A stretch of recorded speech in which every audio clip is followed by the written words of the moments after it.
Eu não acho, eu tenho total certeza que vencer na vida é possível.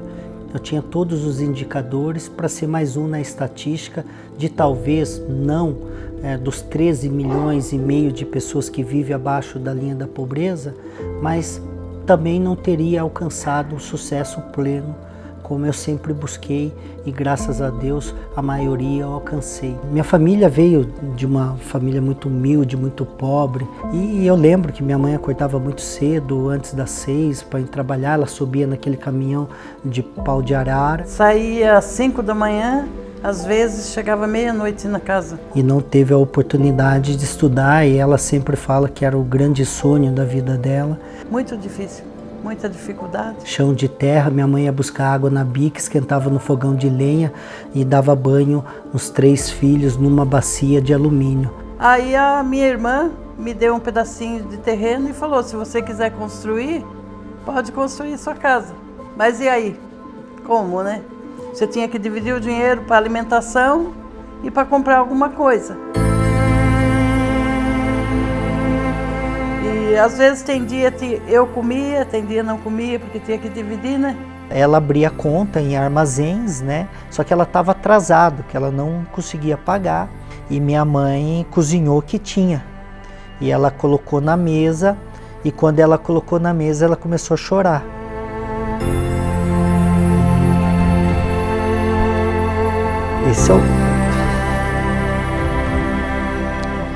Esse é um momento muito forte para mim, porque essa imagem não sai da minha cabeça, né? E naquele momento,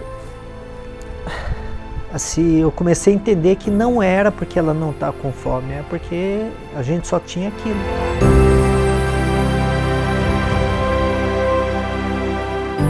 Naquele momento eu entendi que eu precisava fazer alguma coisa para mudar aquela realidade. Uma criança de 9 anos de idade não tem muito discernimento, né, no que fazer, mas eu não sei se foi uma luz divina, o que foi. Nos dias seguintes eu comecei a pedir emprego, até que uma senhora me deu um emprego e eu virei entregador de leite. Aos 12 anos de idade eu virei vendedor de coxinha. É uma história de uma infância humilde, uma pessoa que correu atrás e que conquistou as coisas pelo esforço do trabalho, pelo esforço das suas competências, né?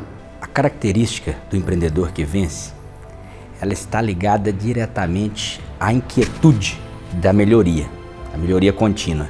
Ele tem o perfil do empreendedor ideal, ele é aquele cara que sonha, mas realiza. Guardei dinheiro dos meus 15 aos meus 17 anos e eu consegui comprar o meu primeiro negócio, um bar, uma lanchonete, de maneira muito simples. Esse meu primeiro negócio eu vendi porque eu não estava conseguindo pagar o aluguel, eu não estava conseguindo mais comprar matéria-prima, insumos, enfim, eu estava extremamente fracassado.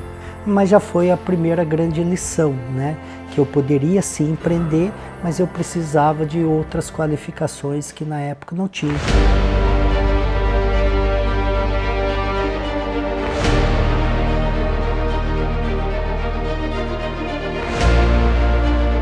Ele decidiu ir para o Japão, porque o pai dele foi embora muito cedo, quando ele tinha um ano e pouquinho.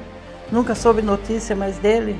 Ele foi conhecer o pai dele aos 18 anos, quase. Nisso o irmão dele mais velho já tinha ido também. Aí era outro sofrimento, porque eu nunca tinha afastado dos meus filhos.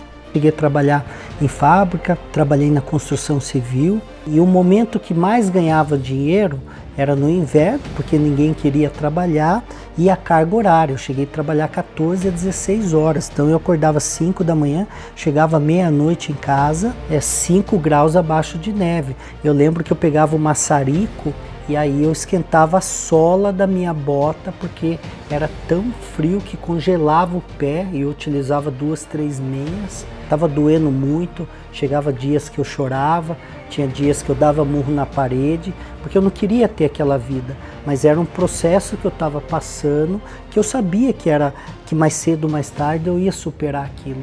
E eu sempre lembrava da onde que eu estava, para onde eu queria chegar e o que eu queria construir.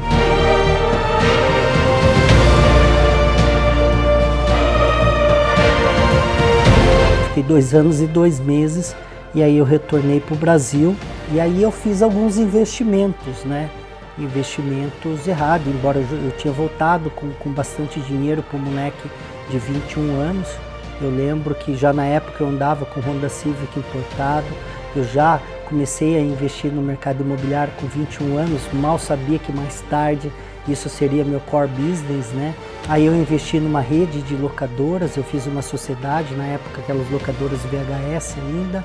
Depois, logo na sequência, tinha 5 amigos que eram sócios de uma casa noturna e eu comprei a parte de um cara que ele queria sair do negócio e não sei o que deu na minha cabeça, eu comecei a querer comprar a parte de todos e logo o negócio foi dando errado, eu já tinha investido todos os meus recursos, então eu não tinha mais recursos e aí eu fiz uma segunda burrice que foi tentar segurar um negócio que já não era um negócio bem sucedido.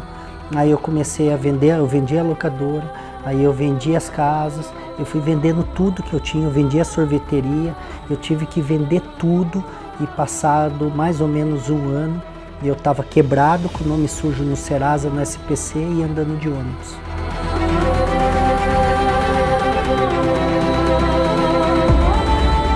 Um vencedor. Na verdade, assim, eu conheço várias pessoas com histórias que têm significado.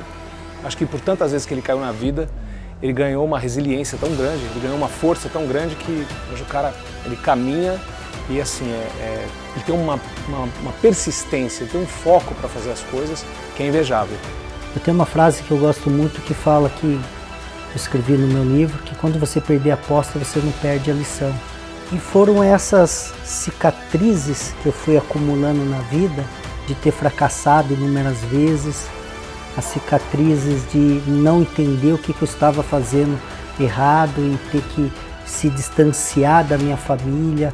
Eu decidi voltar novamente para o Japão. Por que eu decidi voltar?